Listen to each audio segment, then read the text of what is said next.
Welcome to the Slop Temple. We pray this video helps. Hello everyone. In this video, I will show you how to replace Subaru Crosstrek wiper blades. This is a straightforward maintenance task that you can easily do yourself, saving time and money. Before we begin, make sure you have your new wiper blades ready.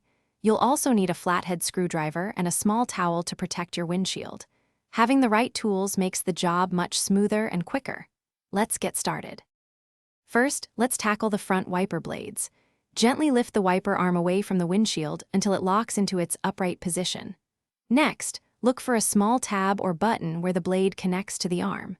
Press this tab, and then slide the old wiper blade straight off the J-hook. Be very careful not to let the metal wiper arm snap back onto your windshield, as this could cause damage. You can place a towel on the glass for extra protection. Now, let's install your brand new front wiper blades. Take your new blade and carefully slide it onto the J-hook of the wiper arm.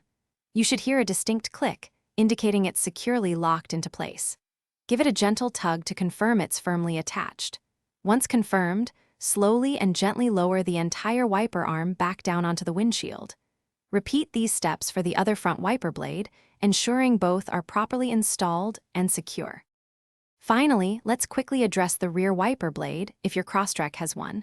The process is usually even simpler. Often, you can just twist and pull the old blade off its mounting point, then push the new one on until it clicks.